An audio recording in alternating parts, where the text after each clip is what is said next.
Il y a de plus en plus de jeunes et même de Français tout court qui souhaitent partir à l'étranger. Est-ce que vous, c'est votre cas ou pas du tout? Et qu'est-ce que vous pensez de ce phénomène? Les personnes qui vivent ici, qui s'installent ici, payent quand même beaucoup d'impôts, beaucoup de charges. On fait peu... Quelque chose qui vous touche personnellement, l'imposition en France? Oui, elle a dit plus encore que l'imposition, la difficulté à entreprendre, le parcours administratif, on va dire. Tout demande un nombre de démarches qui sont censées être là pour nous protéger, ce que j'entends au départ, mais qui au final se révèlent plus dissuasives que protectrices, je crois. Si vous allez dans n'importe quel autre pays, que ce soit le Royaume-Uni ou les États-Unis, monter sa société est beaucoup plus simple. La faillite est perçue d'une manière aussi beaucoup plus saine. On considère qu'une personne qui a perdu l'argent qu'elle a investi, elle a pris son risque. On l'empêchera pas de recommencer sur autre chose. En France, c'est tout de suite un drame national. Vous êtes banni de diriger pendant 5 ans. Votre Voilà, gueule. exactement. Donc je pense que c'est un gros Dernière frein. question et je vous laisse aller, j'ai un parfum sur moi, je vais vous le faire sentir et j'aimerais avoir le retour de femmes tout simplement. C'est un parfum qui est fait pour plaire aux femmes.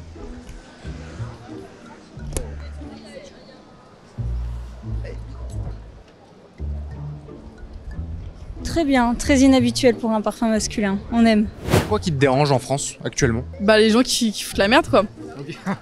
C'est-à-dire, vas-y, dis-nous-en un petit peu plus. Les gens qui sont irrespectueux envers les monuments de la France, tout ce qui touche au patrimoine, à la culture, qui crachent sur les gens qui sont là pour nous protéger. Voilà, enfin je trouve ça inadmissible, ça devrait même pas exister quoi. Petite pause les amis, si jamais vous cherchez à attirer une femme de valeur qui vous plaît réellement, vous devez absolument découvrir Dragueur de Paris. Dragueur de Paris, c'est le site numéro 1 en France en ce qui concerne les applications de rencontres. Ça a été conçu par un ingénieur introverti avec plus de 15 ans d'expérience. C'est 100% gratuit, c'est fiable à 100%, pas de bullshit, que du concret. Ça a été testé sur plus de 600 hommes célibataires qui ont eu des résultats après l'application des méthodes. Et pour les avoir testés moi-même, je peux vous garantir que j'ai eu des résultats spectaculaires sur mon Tinder perso. Il y a des centaines de témoignages sur Google Review et Trustpilot, je vous laisse aller checker pour les plus curieux. Et si jamais ça vous intéresse et que vous voulez attirer une femme de valeur, une femme qui vous plaît réellement, vous avez un tutoriel gratuit en barre de description. Donc c'est gratuit, vous n'avez rien à y perdre, tout à y gagner. Le lien est en barre de description. Maintenant, je vous laisse avec la vidéo. Il y a de plus en plus de personnes qui veulent partir de France. Est-ce que c'est ton cas? Ouais, pour le coup, honnêtement, j'imagine partir d'ici, ouais. Ok, pourquoi? Parce que j'ai l'impression que je me sens pas chez moi ici. Mais après, pour le coup, je suis vraiment pas chez moi, donc c'est peut-être à cause de ça. Ok, t'es d'originaire d'où? D'Algérie. Ok. En fait, j'ai l'impression qu'on est deux catégories de personnes ici. Quand je dis deux catégories, je renvoie aux Algériens. Les Algériens qui emmerdent tout le monde et ceux qui sont venus ici pour un but précis. Et moi, j'aime m'identifier à cette deuxième catégorie. Sauf qu'on a tendance à énormément généraliser la première catégorie. T'es mis dans le même panier que... Ouais, c'est exactement ça. Et pour le coup, je leur en veux pas plus que ça. Parce que quand on va dans certains quartiers, je vais pas en citer, mais je pense que vous savez auquel je fais référence, je peux comprendre leur point de vue. Donc qu'ils nous veulent pas chez eux, je peux comprendre aussi. Du coup, tu te revois repartir en Algérie ou peut-être dans un autre pays européen? Européen, pas forcément. Honnêtement, c'est un petit peu mitigé dans ma tête. Je pensais plus aux pays du Golfe. Repartir chez moi, non, je pense pas. Enfin, j'aime beaucoup mon pays, j'y vais très souvent. Mais repartir y vivre, non. Partir, ça veut pas dire partir pour toujours. Moi, je crois qu'il faut partir pour voir un peu ailleurs comment ça se passe et revenir avec plus de bagages en France. Parce que moi, je sais que parfois, quand j'en avais un peu trop ras-le-bol de la France ou quand j'avais l'impression d'avoir fait trop le tour de la France ou j'avais le nez trop près de la chose, je suis parti ailleurs, je suis parti en Grèce, je suis parti dans d'autres pays voir comment ça se passait. Tu es où à part la Grèce? Grèce, j'ai fait les Pays-Bas, j'ai fait l'Espagne, j'ai fait le Portugal. Et je suis revenu en France et je me suis rendu compte que en fait on était plutôt bien logé en France quoi. Non, ce qui m'a manqué c'était la vraie liberté, c'est tout bête à dire, hein. Mais je me sentais beaucoup plus libre en fait, même en le disant ça me paraît surprenant, mais je me sentais beaucoup plus libre en étant en France qu'en étant dans certains autres pays quoi. Ok, donc t'étouffes pas toi quand t'es en France? Ça dépend où en France. Okay. Parce que si c'est en Bretagne par exemple, je me sens beaucoup plus libre. Parce qu'il y a beaucoup plus de paysages naturels, alors qu'à Paris, je me sens vite écrabouillé comme tout le monde. Il y a des monuments qui sont gigantesques et trop de bâtiments, et puis il y a un climat qui est un peu anxiogène en ce moment. Si vous avez envie de bouger, bougez, partez, faites-vous du bien. Il est hyper important de préserver sa santé mentale et de pouvoir s'écouter de soi. Et non, ouais, il faut bouger. Et surtout, il faut se battre pour se sentir libre en France, et au-delà d'appliquer la liberté, parce que je crois qu'on est en train de définir un peu trop toutes les libertés. Et à force de les définir, on est en train de s'en écarter. Donc, et d'empêcher certaines libertés qui devraient être existentielles et absolument normales. Donc ouais, qu'ils s'écoutent et qu'ils fassent ce qu'ils veulent. Je pense que pour la fin de l'année, je ne serai plus du coup acteur de ce pays. Pour aller où exactement? Je pense viser un pays du continent africain. Ok, ouais. Voilà. Quel pays? L'Afrique du Sud.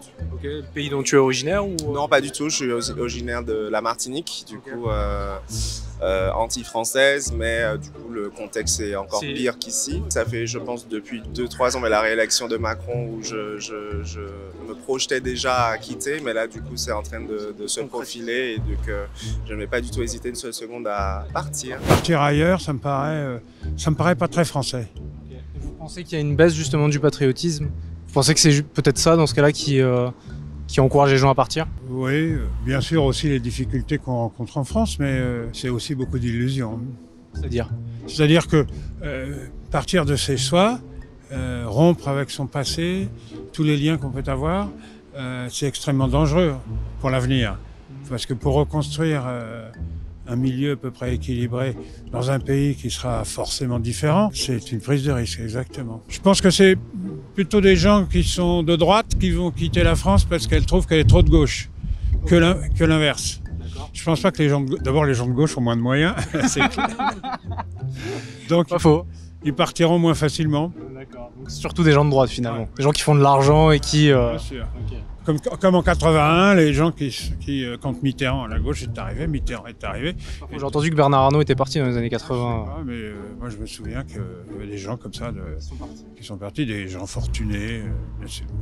Bon les gars, petite pause juste pour vous demander de liker, de mettre un commentaire sous la vidéo. Je demande pas souvent et moi ça m'aide énormément. Donc si vous pouvez le faire, juste vous lâchez n'importe quoi dans l'espace commentaire. Donc smiley, tablier, sablier comme d'habitude vous connaissez. Et un petit like pour la force. Et Attends, on va aller voir, il y a Oussama Hamar, on va lui poser une petite question.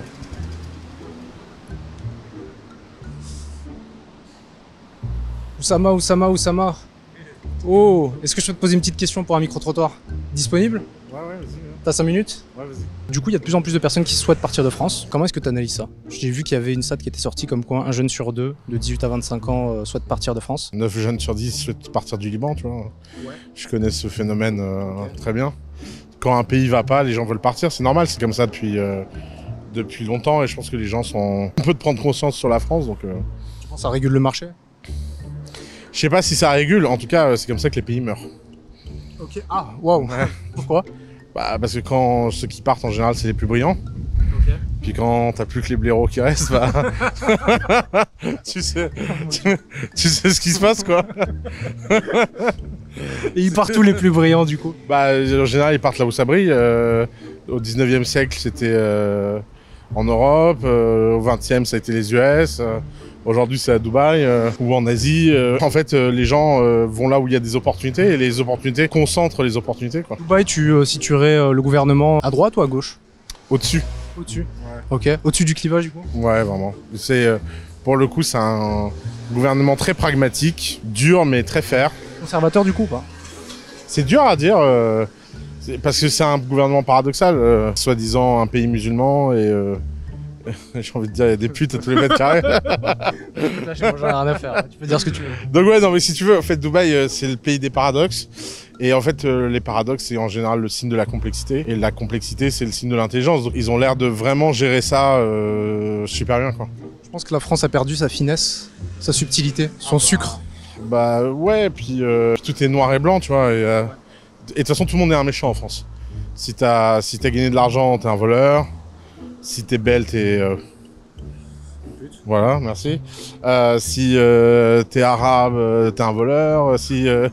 En fait, il y a un côté genre... on a toujours une explication simple à tout. Et donc, ça, forcément, ça chauffe les gens, tu vois. Les gens, ils se mettent en mode... Ils ont envie d'en découdre parce qu'ils ont l'impression qu'ils se font arnaquer quoi.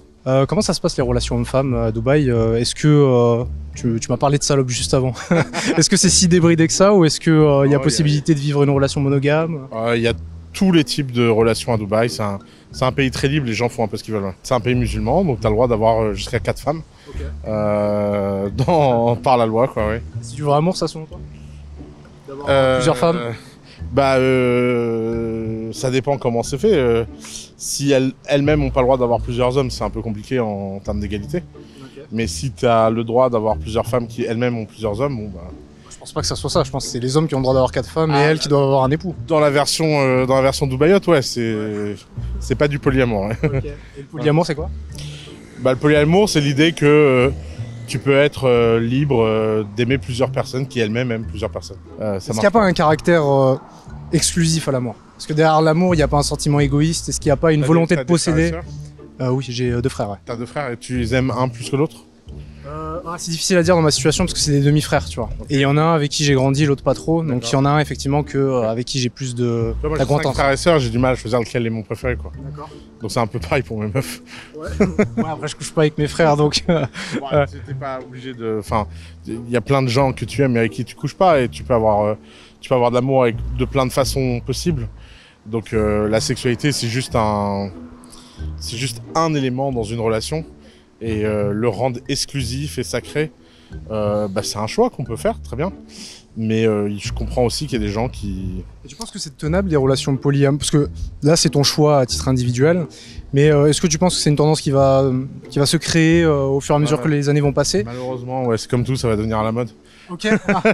Et comment ça va finir? Est-ce que tu penses que c'est tenable? C'est toujours la même histoire. Hein. Okay. Au début, tu as des pionniers qui font ça bien. Puis après, ça devient mainstream, les gens font n'importe quoi. Puis après, ils reviennent en arrière en disant ouais, c'est de la faute du truc, tu vois. Je pense que l'état naturel des choses, c'est la négo, le contrat. Et qu'à chaque fois, les gens veulent mettre sur ce contrat un modèle prédéfini, comme la monogamie. Mais est-ce que la monogamie n'est pas le contrat qui a le plus fait ses preuves dans l'histoire récente? Parce que ça a permis de favoriser l'investissement parental. Oui, c'est vrai, c'est un bon point. Mais je pense que le polyamour est un contrat marginal pour les gens qui en ont les moyens, qui est sympa. Okay. Et qui sont ces gens qui ont les moyens? Je veux dire moyens émotionnels, c'est-à-dire que tu es ouvert à ça, tu as une forme de vie différente, une forme de tolérance différente, une forme de civilisation différente. Okay. Tu es moins jaloux, tu es plus ouvert, etc. Mais c'est sûr que si tout le monde commence à caricaturer le polyamour et en faire un truc mainstream, ce sera comme la monogamie. La monogamie, c'est devenu le schéma de tout le monde, sans même y réfléchir. Les gens se trompent, ils se prétendent monogames, ils prétendent être amoureux, ils font rien pour l'être. Tu vois, enfin... T'es un peu le dissident de l'amour, quoi. Ouais, je suis un peu dissident de l'amour, ouais. Tu sais quoi, je tourne à côté, t'as pas envie de venir... Tourner, c'est-à-dire un podcast? On fait un podcast là, ouais, à côté, tu veux pas venir? Avec plaisir. En plein maintenant, là, tout de suite? Ouais. Ok, écoute, ça se passera sur sa chaîne YouTube. Donc je vous mettrai ça en barre de description quand ça sortira. Je vous tiendrai au courant, je ferai sans doute une autre vidéo pour vous prévenir. Donc c'était une bonne discussion, on se dit à très vite pour une nouvelle vidéo. C'était Ryan, ciao!